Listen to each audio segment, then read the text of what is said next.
It's me, Felicia Monique, and I'm back with another video. What? I'm so consistent. Today's been like recording day, so I'm so glad to be here with you guys. If you're new here, then I want to let you know that I share a bunch of content all about being a single mom, a little bit of fashion, a little bit of lifestyle, and a lot of vlogs as well. Make sure you hit that subscribe button, leave a comment below, and follow me on TikTok and Instagram. Today's video is all about admitting that I made a mistake and I chose the wrong co-parents for my children. Okay, so let's get into it. There have been so many comments on my Instagram when I vent about being a single mom. I've always wanted to be a mother, right? Like, I don't know if I'm this person, but I've always wanted to be a mom. But I definitely wanted to be a wife first. But I think I over fantasized that anybody I had a kid with, I thought they would ultimately end up being my husband. I was not worried about the order. Let me preface this by saying I had my first kid at 19 years old.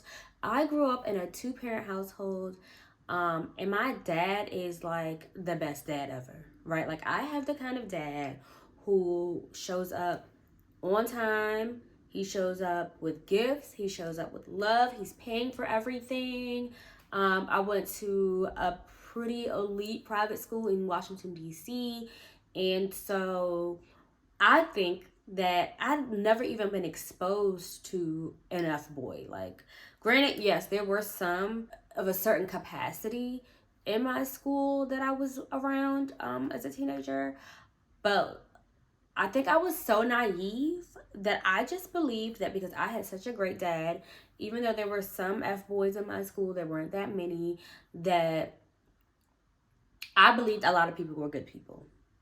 And I wasn't necessarily taught how to date. No offense to my parents. I still had great parents. It's just navigating certain relationships that was not taught to me. It was something that I had to learn as I went along. And because I fantasized about marriage so much, and I fantasized about a family so much, and I fantasized about having this beautiful marriage relationship so much, I think that as soon as I met a guy and I liked him, it was like one of the first things that came to my mind was, oh my God, like this guy, we will be so great together. We're going to get married. I think I remember telling my son's dad, like, we're going to get married in Laguna Beach because, like, that was the show at the time. And, like, on the hills and the mountains, and we're going to have, like, this beautiful life and, like, you know, all of the things. And then you fast forward now, it's been 17 years. There is no way in hell that nigga was going to get me a wedding in Laguna Beach. I don't even know if he could do it today. No offense to him. No offense. No shade.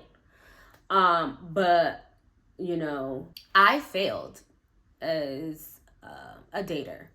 I think also having waited 11 years to go back and revisit the idea of having a kid again, and that not working out either was kind of like, okay.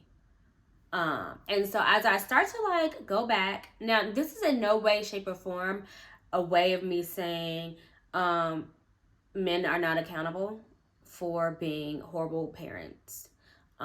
They still need to show up.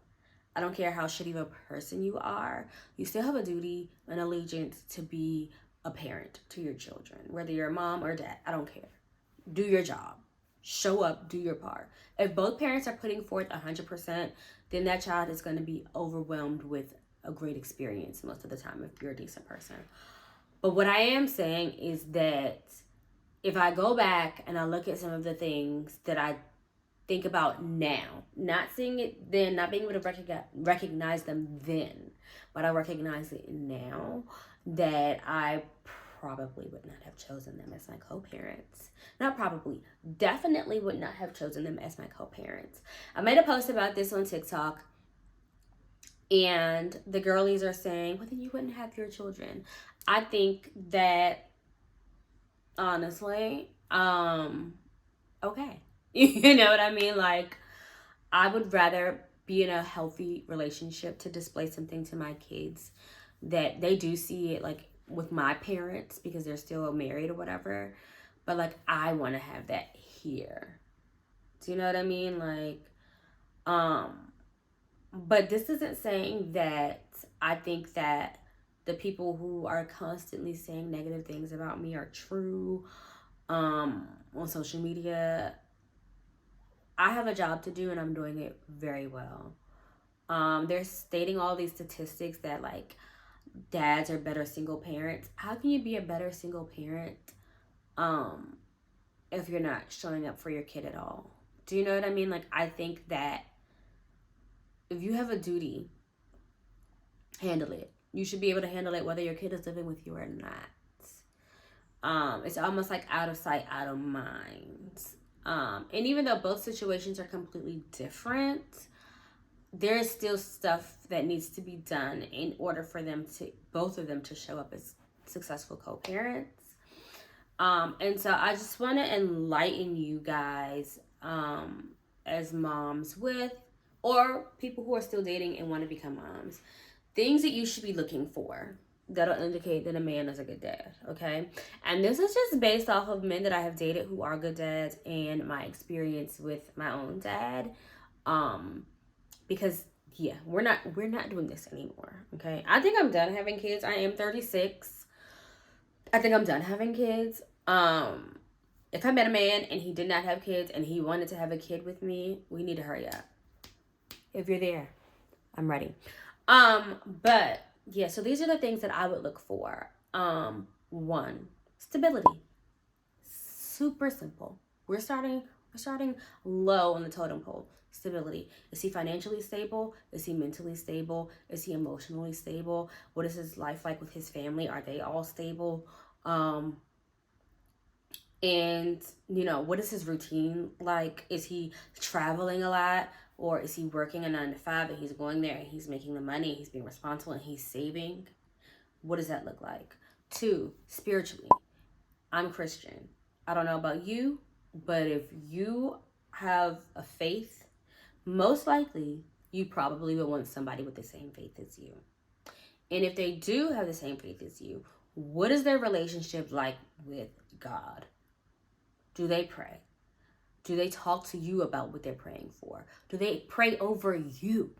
You know what I mean? Do they invite you to church? Does their family come to church with them? Are they in a part of a ministry, men's ministry? Do they, you know, how often do they go to church? Are they in part of small groups? Do they serve? Like, all of these things. And I'm not so heavy on you gotta know your word, like you gotta be able to quote scripture, because there are people who can quote scriptures back, forth, up, and down. That does not mean that the way that they live reflect the things that they know.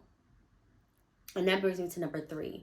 How do they live their lives? Do not base anything off of the words that a man tells you. A man will look at you and lie. A man will literally pretend to be everything that you want just to cross off a few boxes of his own, for his own fantasies and his own dreams. What does he live? How does he live? Who are the people in his life? And are they reflections of who he is? Because most of the time, the people that you're closest with are you relate to them. If you're around them and all of a sudden those 2 best friends are completely different from him, he's probably acting. Okay? Like, yeah. Pay attention to that. I would also, I know I mentioned like family dynamic and stuff, but that's super important to me. Number 4 is family. What kind of family does he come from? Are they stable? Are they financially stable? If something happened and you and your husband lost your job, would they be able to help you? Are they the type of people that will help you watch your kids? Do they have family gatherings? Is that important to you? Do you like anybody over there? Do they like you? Super important. Also, look at how he deals with his mom and his dad. Was his dad there? If not, does he have a daddy wound? Was his mom there? Does he have a mommy wound? And even if they were there, they could still have wounds. And if they do have wounds, how does he work through healing the things that he's gone through with his own family? And if he is separate from his family, does he have his own family that he created? Might not be bloodline, but you know, we all got people that we call auntie, or that's my bro, or that's my blah blah blah, that will ultimately become like your kids' aunties and uncles or whatever. what does that dynamic look like? And then the last thing that I would look at is intention. Has he stated that he wants to get married? Do you want to get married? And if he stated that he wants to get married, is he dating you as if he's trying to see that you're the person that can be his potential spouse? If he's not, girl, if he's immediately trying to jump into having unprotected sex with you and you're all with it, but you're not even talking about the future, yeah, red flag. So these are all of the things that I think that we need to pay attention to, okay? Because it's super important that not only to admit the mistakes that you've made and the failures that you've made, but it's imperative that going forward, you've learned what you messed up on and where you had yourself messed up at, so that you can go forward and make better decisions. Because baby, when I meet my husband, nobody's gonna know, for one, until we get married. Nobody on social media. I'm sure people in my personal life would know, but like, I need that person to embody a lot of the things and characteristics that I want my children to look at and be like, yo, my stepdad is the man. You know, he's amazing. He loves my mom. He shows up for her. He shows up for us. I listened to a podcast, and I ended after this note. I listened to a podcast the other day, and the guy's father was a drug addict. And he was like, I was just so upset because I realized when I had my own kids, I would never choose anything over them. I would never choose drugs over them. And he spent a lot of his life seeking to fill that father wound. I want you to think about that as you start to date, if you have kids already, that yes, he said his mom did get married after his dad left, or she divorced his dad, but that he still had an existing wound because the stepdad chose his mom and not him. And so a key thing to think about as you continue to look for your spouse or you're dating someone is, how does that person show up for your children? And yes, they're choosing you, but they're also choosing your child, and they need to be able to show that. I think that's super important as a single parent. So I hope you guys like this video. Make sure you subscribe, and I will see you next time. Bye.